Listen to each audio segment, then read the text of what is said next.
This is an ad by BetterHelp. What's your perfect night? Is it curling up on the couch for a cozy, peaceful night in? Therapy can feel a bit like that, your comfort place where you replenish your energy. With BetterHelp, get matched with a therapist based on your needs, entirely online.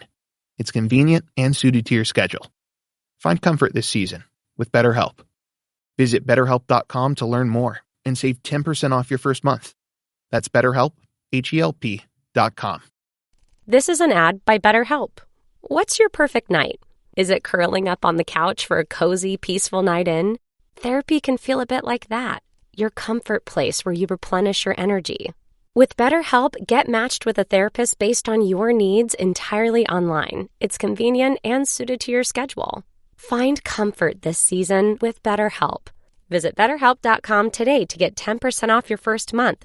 That's BetterHelp, HELP.com.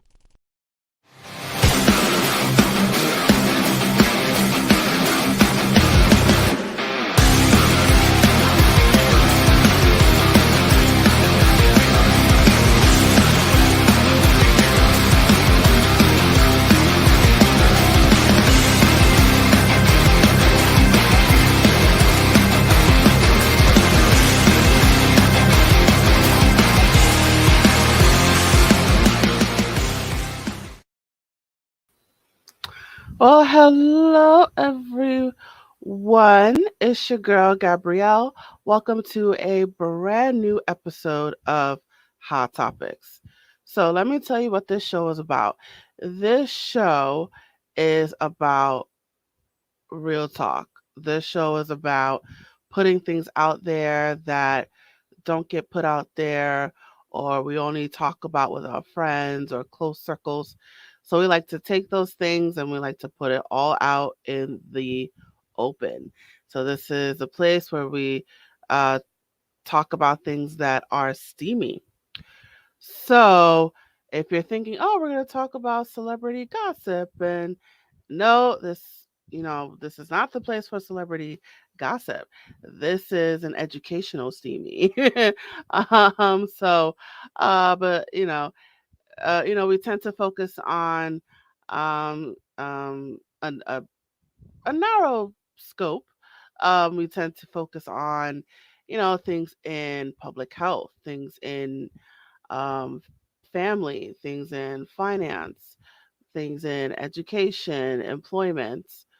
We've done some episodes on financial literacy, being a child of divorce, learning disabilities. What else have we done? We've done, did I say financial literacy already?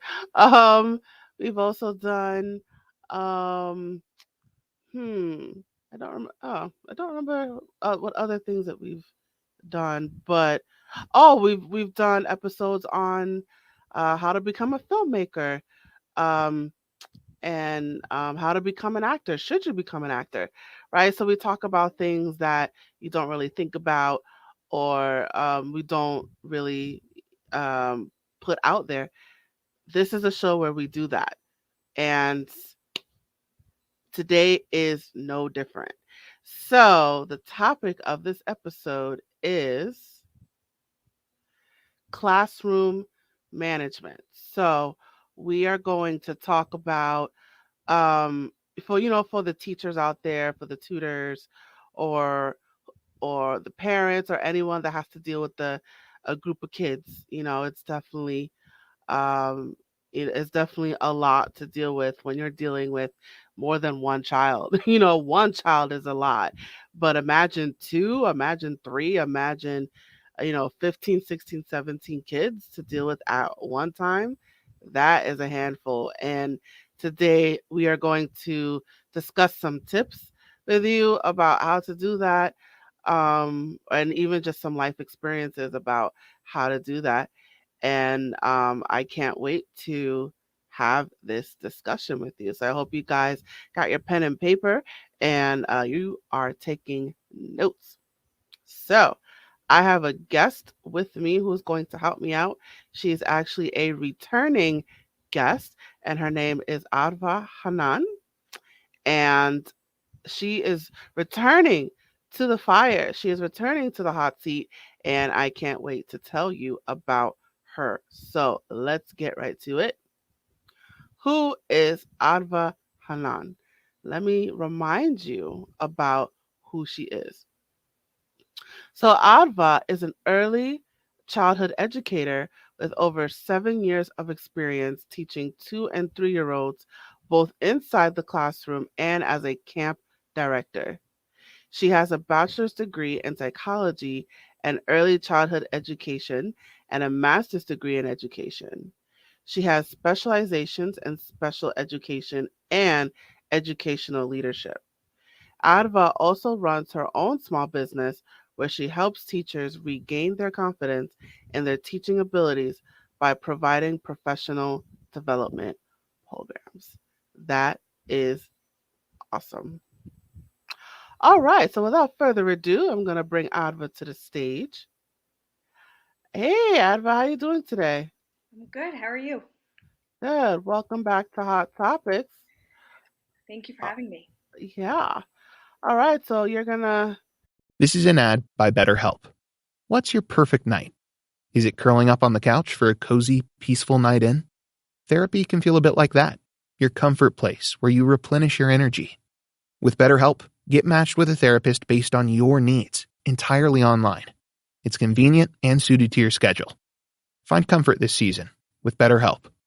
Visit BetterHelp.com to learn more and save 10% off your first month. That's BetterHelp, HELP.com.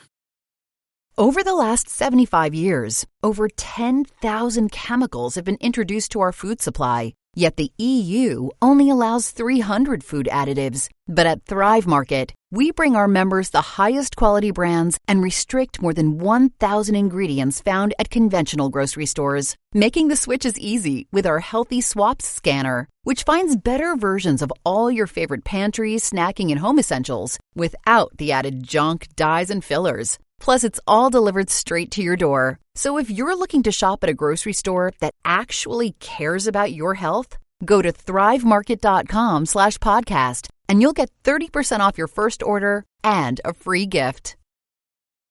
You're going to teach us some classroom management skills and, talk about your own experience in a classroom. And, I'm looking forward to it.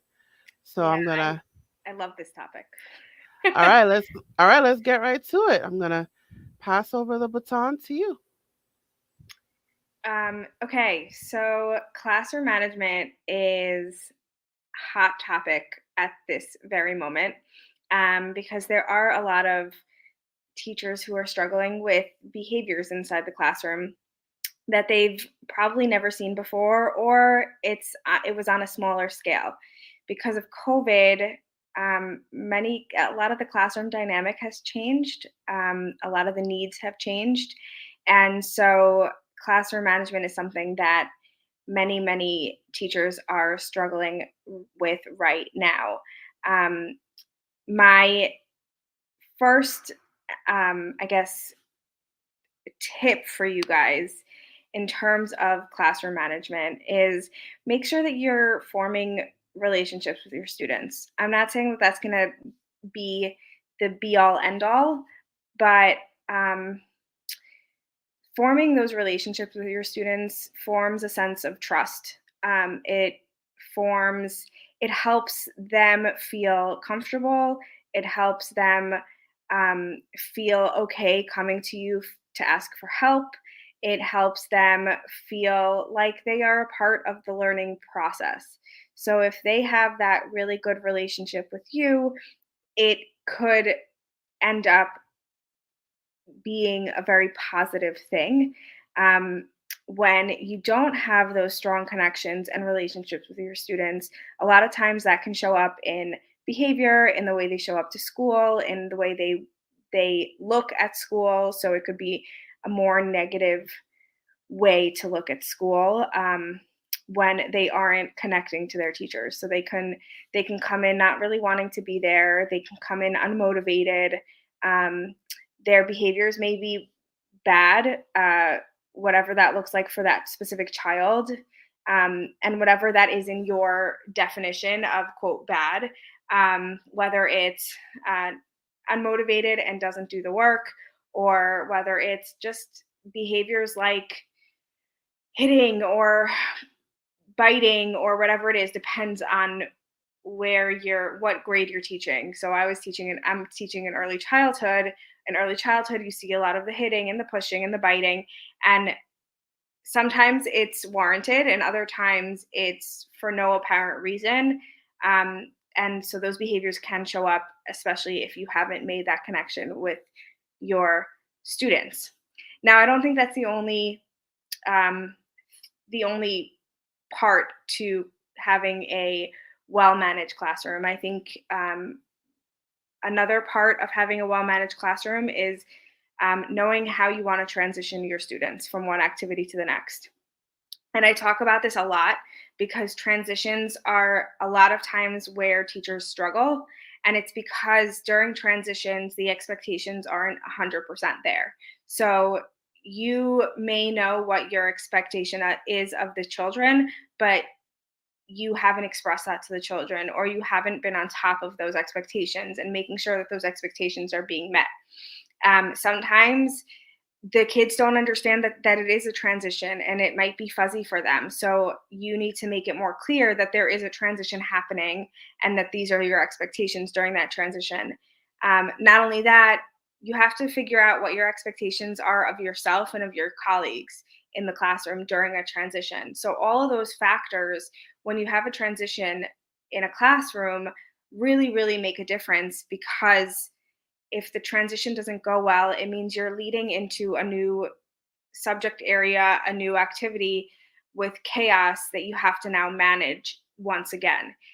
But if you've laid out your expectations in terms of transitions and you figured out different cues to let the kids know that they are transitioning from one activity to the next, and you know exactly what you're expecting of them and of you during that time, a lot of times that can make things less chaotic and more controlled, and therefore help you to smoothly transition into a new activity and a new subject area. And I guess the third thing is, I do believe that kids need consequences. I'm not saying you have to punish them, quote unquote, or anything like that, but I think that there need to be consequences to a student's actions. It can be that your students are young and they don't understand that biting and hitting is not allowed. So the consequences can be taking them away and talking to them about it before you let them back and play with their friends. Talking to them, making sure that they're apologizing to their friend. So consequence doesn't mean sitting out in timeout. It just means that their behavior, whatever they're doing, there is a response to that behavior and there is a consequence that follows. Just like in life, when we do something illegal or we're not following whatever rules we need to follow at work, there are consequences to our actions. So children, starting at a really young age, need to understand those consequences also. So I was a toddler's teacher for many years, and there were consequences in my class. Whether it was, if a kid bit, how would I respond and what would happen to go along with that? Or it was whether a kid, didn't listen to my words and did something else, and there was a consequence to that too. So I think that classroom management can be difficult, and for many, and especially now that we are in a different time. COVID really changed the world, changed teachers and how we teach, and honestly, being home for as long as these children have been home changed the way they approach the classroom.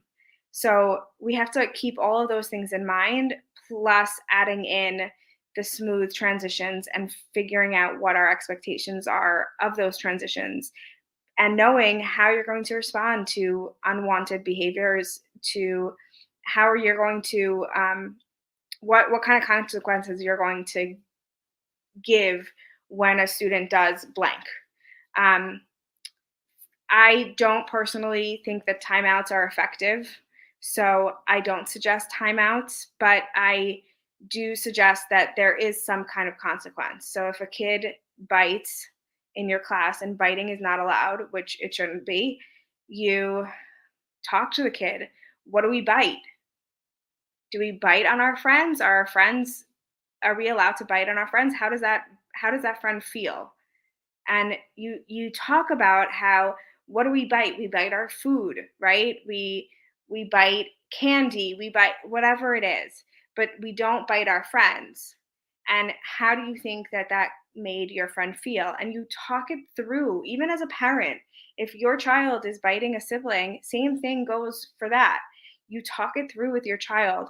Don't yell at them. Don't tell them no biting. Don't tell them to go to their room, because their room, honestly, is probably more of a treat than you think, because they have toys in there, they have books in there. They're not really getting anything out of that. But if you talk to them, even if you read them a book about biting and about what biting does to your friends, all of these things can really help to navigate that behavior. And it shows them that there is a consequence.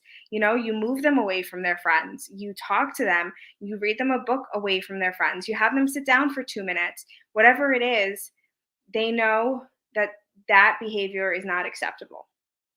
And again, the consequence, the transitions, the expectations, all of these things kind of coincide when you are running a classroom, and you want to control the classroom environment rather than have chaos ensue inside a classroom, which is super easy to get to if you aren't clear what you need to do to be able to get to that controlled environment, and to make sure that your classroom environment is what you've envisioned for your classroom, whether it's you want a community and you want friends to be nice to each other and you want the kids to sit nicely, whatever it is. If you don't take the time to set up a plan for your classroom management, the chaos does end up happening, unfortunately. And I've seen it happen. I used to be in camp. As I said, I have many years of camp experience, but I was a junior counselor in a camp, and the head counselor didn't really know how to manage the behaviors, and so the kids who were who were good no matter what were fine, and the others who would test boundaries would test and test and test, and it just became a chaotic environment rather than a pleasant classroom environment where, yes, the kids get to play, and yes, there are always going to be behaviors inside the classroom. Nobody's ever perfect, including us as adults. But at least we knew. This is an ad by BetterHelp. What's your perfect night? Is it curling up on the couch for a cozy, peaceful night in? Therapy can feel a bit like that, your comfort place where you replenish your energy. With BetterHelp, get matched with a therapist based on your needs, entirely online. It's convenient and suited to your schedule. Find comfort this season with BetterHelp. Visit BetterHelp.com to learn more and save 10% off your first month. That's BetterHelp, HELP.com. Both the teachers and the students knew what the expectation is.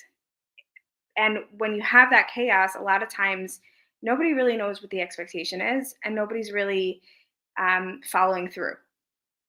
So that's kind of what I have to say about classroom management. And I obviously can go into more detail about how to do that inside a classroom or how to deal with certain behaviors as a parent, if that's something that's interesting to you. Thank you so much for sharing that. And just a quick note for anyone watching this in real time, I encourage you to ask any questions that you might have. Go ahead and put it in the chat. All right. So just to be clear, when you're talking about classroom management, you're talking about elementary school kids, right? It could be, honestly, it could be any grade. It doesn't matter if it's early childhood or elementary or even middle school. All of these tools are can be used in different ways, in age-appropriate ways, to be able to manage a classroom. All right. So particularly with the biting example, so you're saying so not necessarily like timeout, or like, they may, I think back in my day, they would put you, they would just pull you and put you next to the teacher. Or I think my childhood was a little bit rough in that they would take you out of the classroom and put you in a separate, more isolated room. Um, um, so you're saying those things don't really work. It's better to just talk to them and explain what they're doing.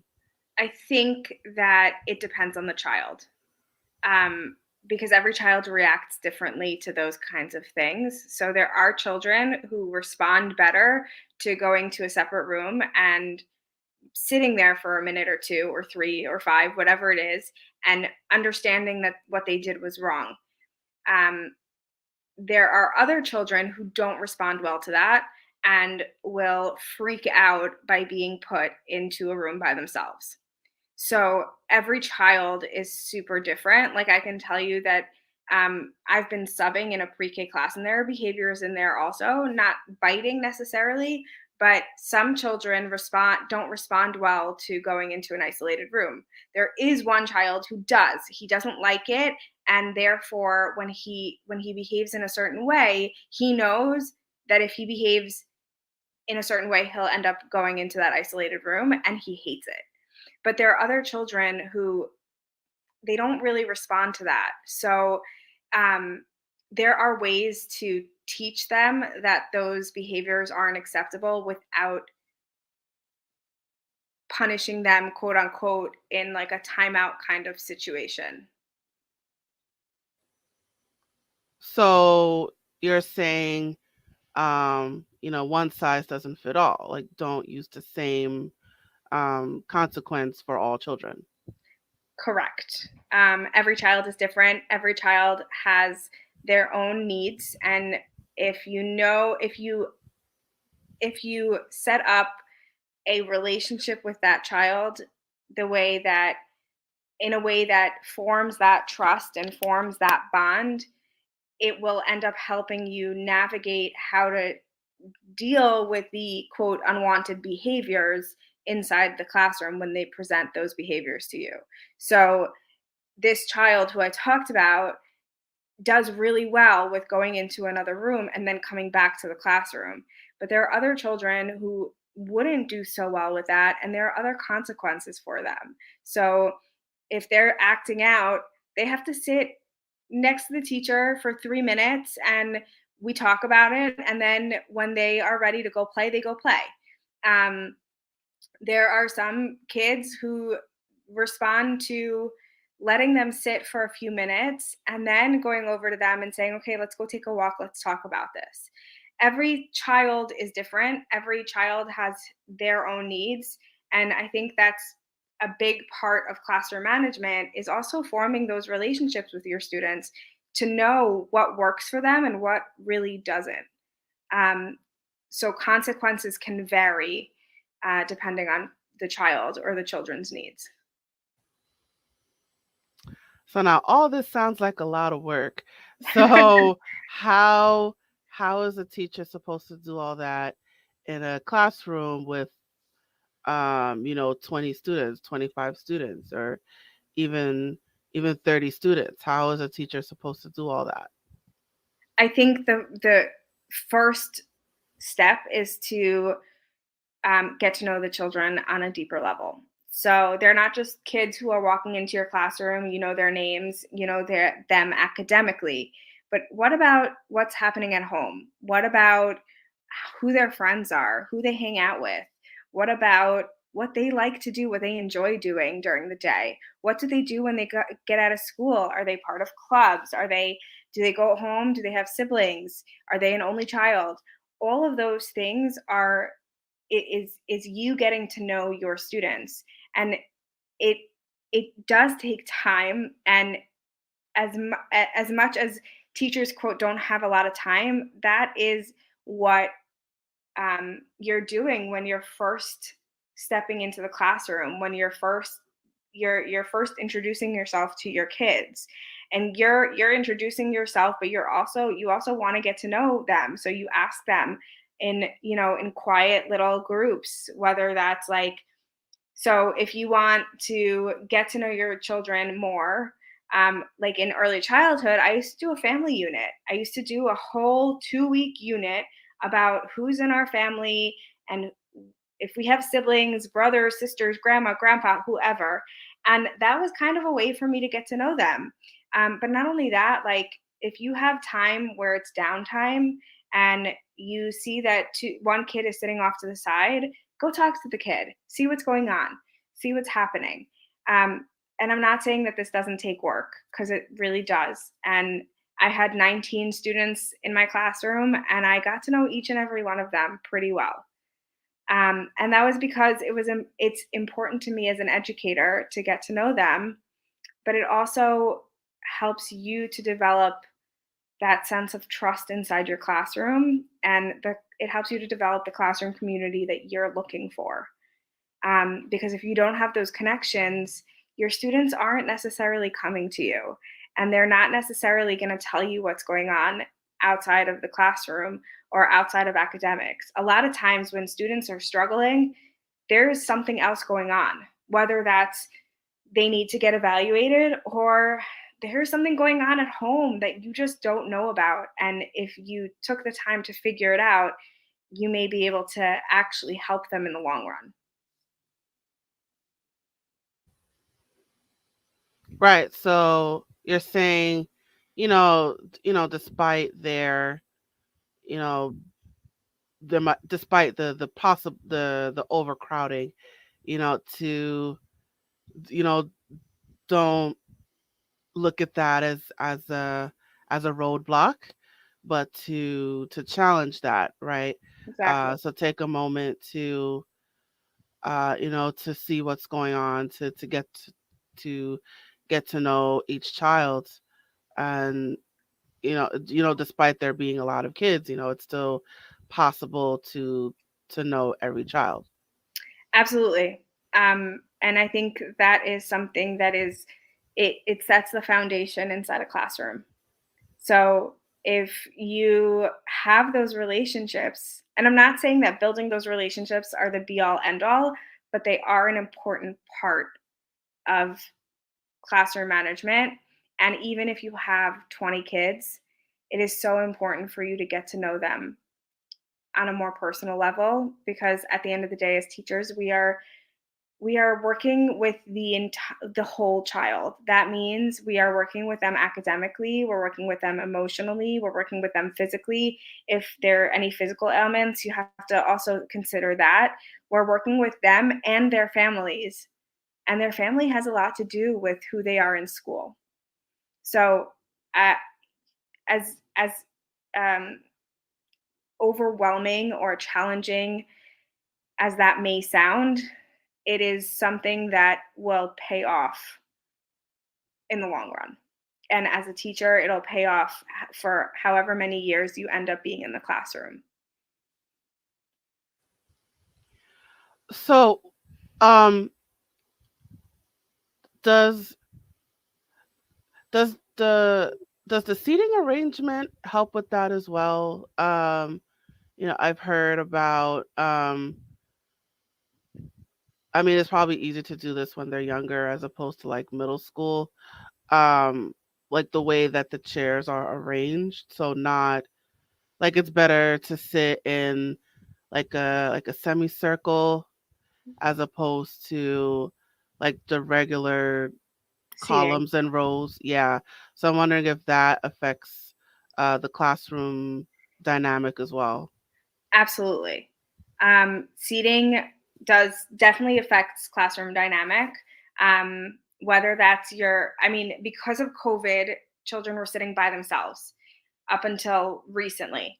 So it was literally one table 3 feet away from all the other tables, or 6 feet, depending on what the regulations were in each state. But yeah, it is shown that seating does help, because if let's say that one kid is struggling academically, but this child doesn't do well with another child sitting next to them because all they're going to do is talk or be silly or not pay attention or whatever it is, you can switch those seats for them to be around children who will push them to do their best, who will push them to do the work, to take part in the learning. I did this for early childhood. I had seats on my carpet. I used to make a small poster with their name and their picture on it and stick it on my rug and tell them that that was where they were sitting.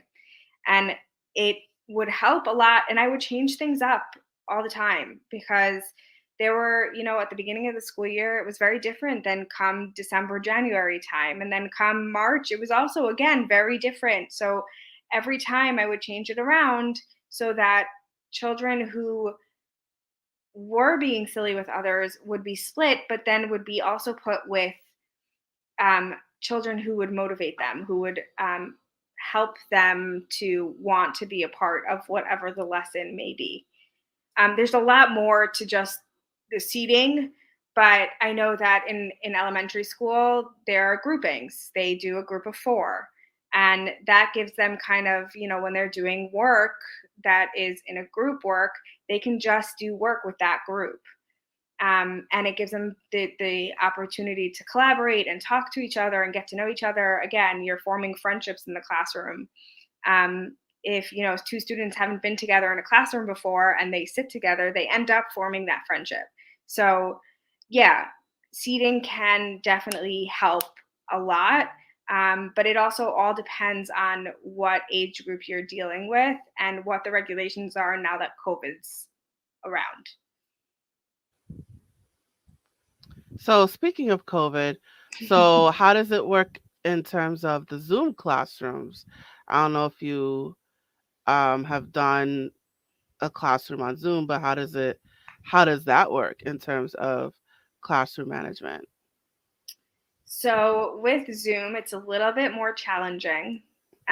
You have to figure out what you want out of that Zoom call. And a lot of times, the best way to get your children involved is by having them do individual work while you're on the Zoom call, or break out into breakout rooms and have them work with the children that are in their breakout room. So those are all like different ways to kind of engage your students, but also like make sure that they're on the Zoom, make sure that they know what's going on, make sure that they're interacting with their friends, not only, during a lunch Zoom per se, but also while you're teaching. So you teach them something, you engage with them, and then you split them into breakout rooms and you have them work on a worksheet that you sent them the night before.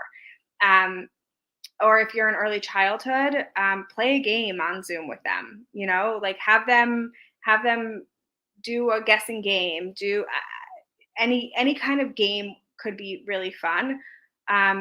Or again, another early childhood piece you can do is email the parents the night before about an art project that you want them to do and what they should be prepared to have. And while they're doing that art project, talk through what you're trying to teach them. Breakout rooms don't really work for younger than like kindergarten, first grade. So in early childhood, it's all about like doing fun activities with them on Zoom. In the grades, you can do those fun activities also, but you can also, split them into breakout rooms and have them collaborate with one another. Or you can find time to sit with each student individually and talk to them about what they're enjoying and what they're not enjoying and what they're struggling with, and maybe teach something little to them during that time. This is all building relationships, even on Zoom, even while you're digital. Honestly, at this point, I don't think there are many students who are learning virtually anymore, because COVID regulations have kind of died down. even, I mean, the schools around here don't even do that when you're sick anymore. The only thing that has changed is snow days have become virtual days, which is unfortunate because I truly believe the kids should be outside playing in the snow and not being on their computer all day. Um, but most children nowadays are in the classroom, as long as they're healthy and okay to come in. Okay. All right. All right. So I want to make time for this. So you created a classroom management quiz. It's a classroom leadership quiz. Classroom leadership quiz. Okay. Yeah, which all goes down. It comes down to also the classroom management, because when you're a teacher, you're leading your classroom. You are showing your students what's acceptable, what's the word I'm looking for? Acceptable, but I don't like that word. What's appropriate inside the classroom and what's not appropriate.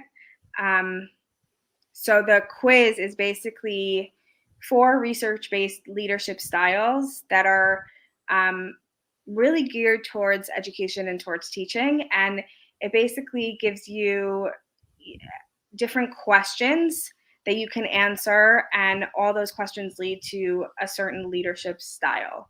And it covers classroom management, it covers communication in the classroom, it covers reflection, etc. Okay. So I wanted to take a moment and do this quiz. I want to see what kind of classroom leader I am. And I'm going to, for the viewers, I'm going to put the link to the quiz at the bottom of the screen so you can access the quiz for yourself. All right, so let's do this. All right, so what kind of leader am I in the classroom?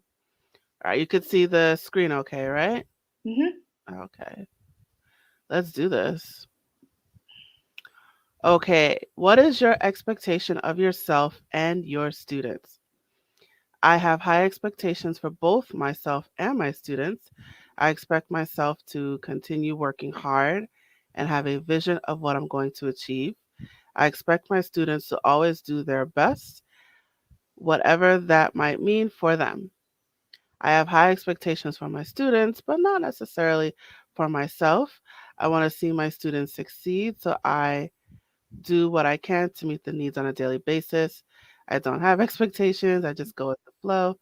I have expectations, but I don't necessarily stick to all those expectations as the school year goes by. So I guess if I think about this and the students that I tutor, um,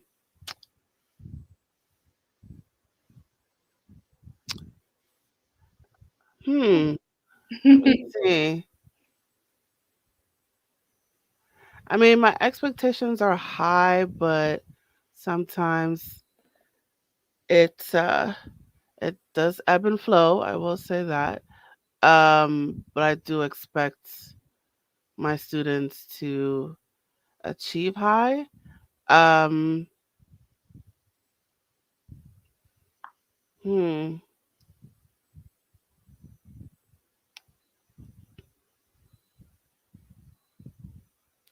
All right, so I see that you talk about the teacher and the student.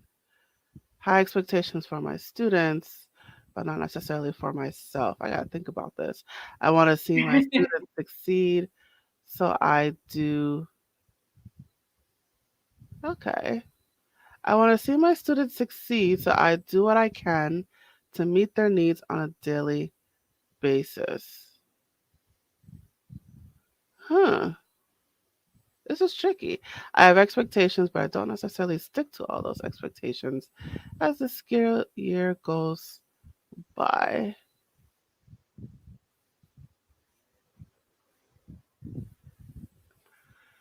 Huh. Okay, I gotta think about this one. So I do what I can to meet their needs on a daily basis.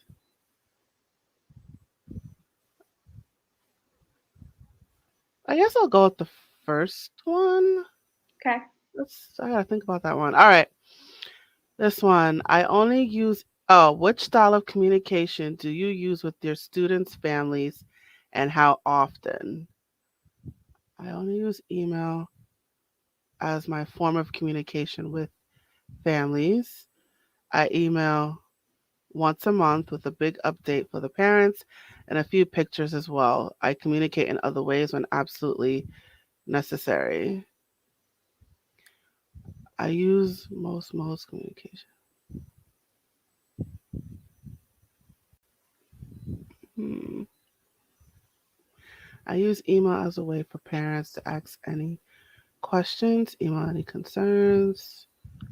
All right, well, I love email. I personally prefer email to like phone. I hear that. So let's see.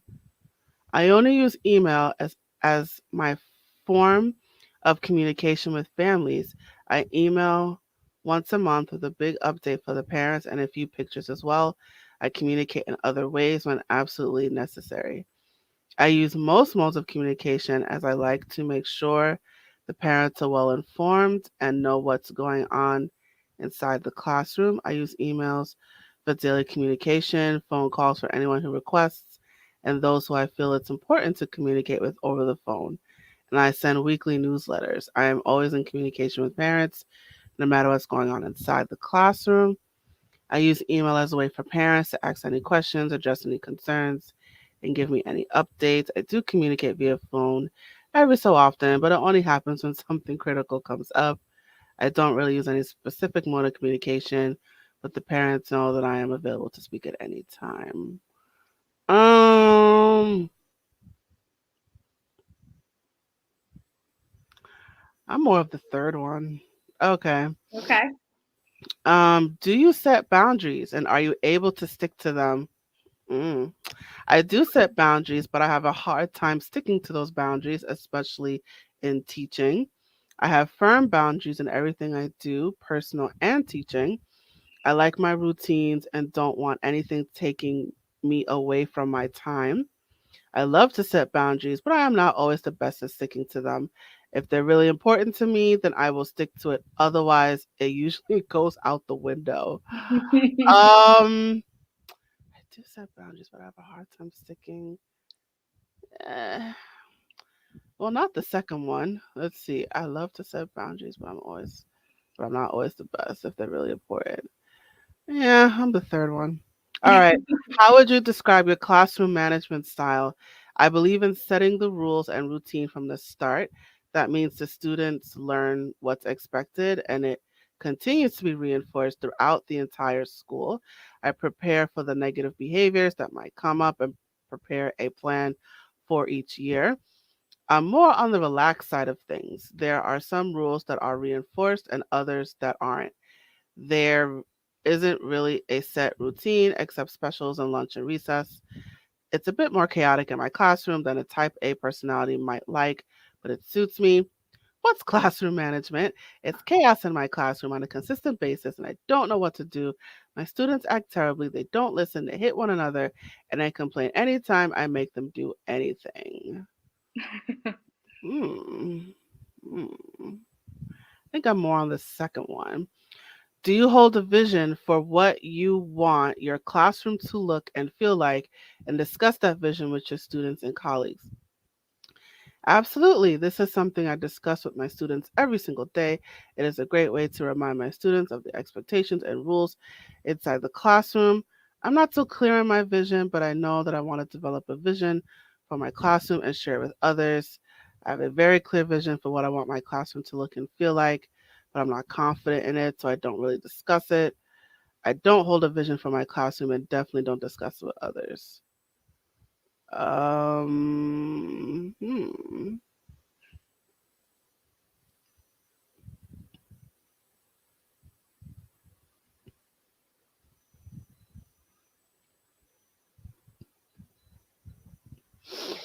Hmm.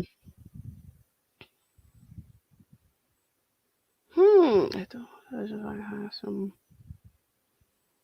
Hmm. I think I'm more leaning more towards the third one, to be honest. Okay. Do you feel confident when you step into your classroom each morning? Yes, I love my job and I absolutely love seeing my students grow and learn as the year progresses. Most of the time, I do get bogged down when lessons don't go as planned and I have to revise my plans on the spot. No, but I'm really good at pretending and faking it while I'm teaching. Never felt confident and have always questioned my teaching ability. Hmm.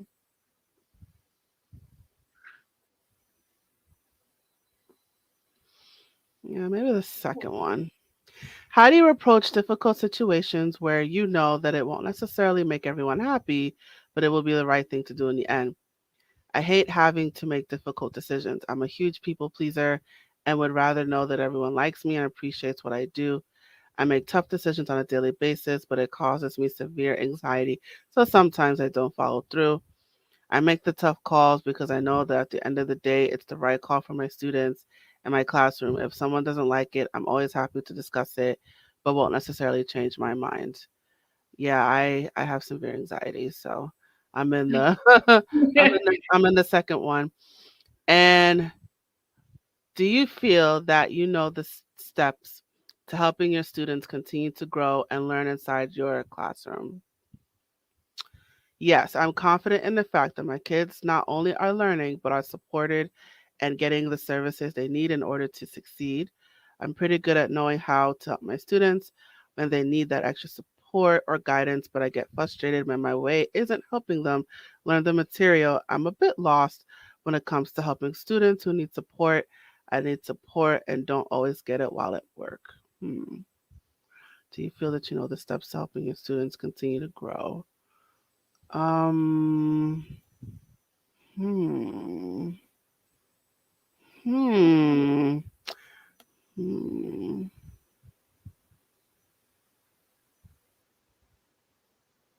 I'm in the second one, to be honest. All right, okay, and I, I am a self-aware leader. Okay, what does that mean? You are unapologetically confident in yourself and your skills inside the classroom. You know who you are as a teacher and as a mother, spouse, sister, friend, etc. You know how to set boundaries and stick to them so that you have that work life balance and don't come too close to burning out. You love to set aside time to reflect on your day and on your classroom. Being self aware is not the absence of mistakes, but the ability to learn and correct them. Okay. All right. And you have some tips here. Ready to continue learning? Read on, friend. Okay. So find a teacher community. A teacher community can do a person wonders if they find the right cohort of teachers. Having a teacher community can give you a group of people who understand what you do and how hard the work really is. It can give you a community to lean on for support. As teachers, we can't do it alone. Teaching is hard and it can feel really lonely when you don't have anyone to turn to. Not only that, it gives you a chance to collaborate with other working in the same grade or subject area. Collaboration can open you up to different ways of teaching, different ways to engage your students, and so much more. Invest in your learning. Learning alongside your students is something that is strongly emphasized when studying education. You are not only the teacher, you're also the learner. You can learn from your students, you can learn from the teachers around you, you can learn from a mentor. Okay, here you talk about yourself. Just gonna speed right through this here. And then looking for a little extra guidance, sign up for what it takes to be a Classroom Guru webinar. And then you have your webinar here at the end. Okay, so this was an interesting quiz. Um, so tell us, well, yeah, tell us about that. Well, in seeing that, what in seeing well, I'll ask you this. So in seeing the answers that I chose, what things came to your mind? Well, I love that you took the time to really consider what worked best for you or what you were like inside the classroom. Because I think when it comes to quizzes, a lot of times we just want to get to the answer. And it can take, like I said, when we first spoke, it can take 3 minutes to get through it if you want it to, but it can also take you a longer time to really like sit down with yourself and be honest with yourself about how you are inside the classroom. And I think each leadership style kind of emphasizes what you do really well. And then from there, I give tips so that you can like take that and move forward with it. Whether that's, journaling. Some of the time I talk about journaling. With others, I talk about that teacher community that is so, so important. And I know a lot of teachers who are like, I'm not here to make friends when I'm at work. But in reality, if you're not connecting with other teachers and other people who are in the same industry, it can be really, really lonely and really, really hard. So I really created this so that people can take their leadership styles and run with it and maybe implement some things that they feel might not be going 100%. And these are questions these are leadership styles that I actually researched and really took the time to learn about so that I could give anybody who takes the quiz not only the information about the leadership style itself, but also give you guys like tips and tricks to like help you move forward and help you become the classroom leader that you want to be, and maybe possibly take part in a classroom community, as you saw was a tip and a suggestion. And that doesn't mean that you have to pay for anything. It just means, making those connections at work or making those connections via a Facebook group or, anything that could help you make connections with people who understand where you're at right now in this very moment, teaching inside a classroom during COVID, etc. Awesome, awesome, awesome. All right, so let's start to wind down. So, do you have any final words of advice that you would like to share? When it comes to classroom management, don't give up so quickly. It doesn't take a day to get things managed inside a classroom. It takes a few weeks. So even if you're starting from scratch right now because things have gotten chaotic, just remember that it takes consistency and it takes time. So if you are introducing a new way to transition, do not expect your students to be able to transition beautifully a day later. Consistency is key, and not giving up is also part of it. And I know how hard that can be. You just want to throw that transition out because you're like, it's not working. But if you give it enough time, it will work. All right, fabulous. Thank you so much, Adva. And let's put up your banner. All right, you guys. So Adva Hanan is on social media, right? So if you want to reach out to her, you want some classroom advice, you need some tips, you need some a one-on-one consultation, definitely reach out to her. She is on Instagram and LinkedIn. And if you want to reach out to her directly, you can email her. So all of her information is scrolling below at the bottom of your screen. I encourage you to reach out to her with any questions that you may have. If you're seeking that consultation, definitely reach out to her. And I also encourage you to follow her on Instagram. So that's it. She only just has Instagram. So I encourage you to go to her Instagram account right now and follow her. And you also have a webinar coming up, which we spoke about before. Can you talk about your webinar? Sure. It is a precursor to opening my course back up after it was opened in January. So it'll basically take you through the steps to being a better classroom leader, a more aware classroom leader, etc. It's called What It Takes to Be a Classroom Leader. So I take you through 3 specific steps And at the end of it, you will also get a little bit about my course, which is going to be opening up as well. It's called Become Your Own Classroom Guru. So the webinar is going to take place April 4th at 8 p.m. And if you take the quiz, there is a place for you to sign up, and that is you're signing up before the public actually gets access to it. So if you are interested in saving your spot now, you definitely can just take the quiz, get your results, read through them, and you can sign up through the link at the end of the results. Absolutely. And the quiz you are referring to, I'm just going to put that link back up again. So the quiz that I just took, you can take it yourself. The web link is scrolling below at the bottom of your screen. And for those of you watching this on Facebook, it will also be provided to you in the description. All right, so I encourage you to take the quiz for yourself and actually take the time and go through the quiz. Absolutely.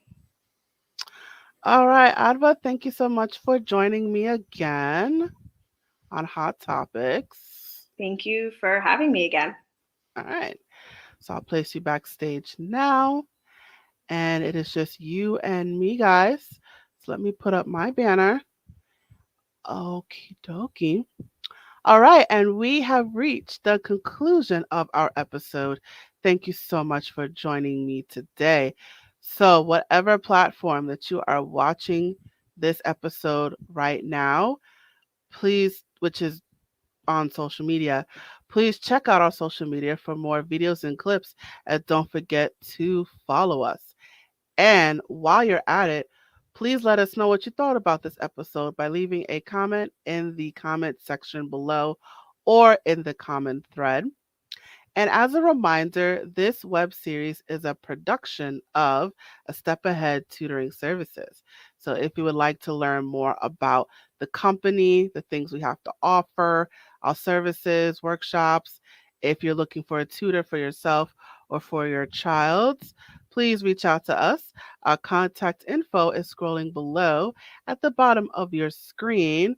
However, I will say our website, it is www.astepaheadtutoringservices.com. And I also encourage you to sign up for our email list and our texting list. You will receive exclusive promotions, discounts, and offers when you sign up for the texting list and email list. You will receive those things before anybody else. So I encourage you to sign up for those things. The links to those lists are scrolling below at the bottom of your screen as well. And again, for those of you watching this on YouTube, it will also be provided in the description. All right, so I'm just going to get this last message before we close for the episode. Hey there, have you heard of us? We're a small team of tutors here at A Step Ahead Tutoring Services. We believe that education and information should be accessible to everyone, regardless of income, race, or creed. We're dedicated to making this happen, but we need your help. Please consider making a donation to our company. No amount is too small. Your donation will allow us tutors to remain employed, offer free and low-cost services, put on productions like this web series, and reach out to families nationwide. With your help, we can tackle the academic challenges of our students and the emotional, mental, and behavioral changes that result from these challenges. As a bonus, we can improve our communities in the process. Support us today. Note: we're a for-profit company. We're not a charity. Your donation may not be tax deductible. Please consult a tax professional.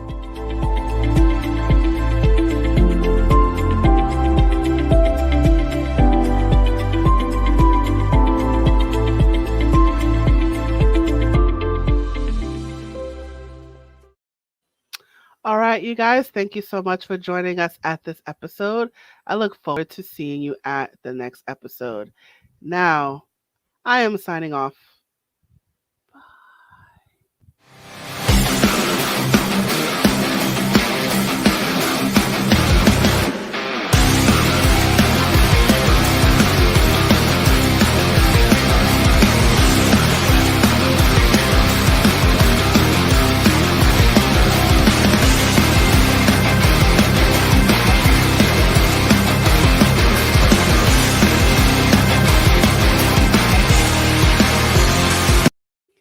Oops, wrong video. All right, this is the right one. Signing off.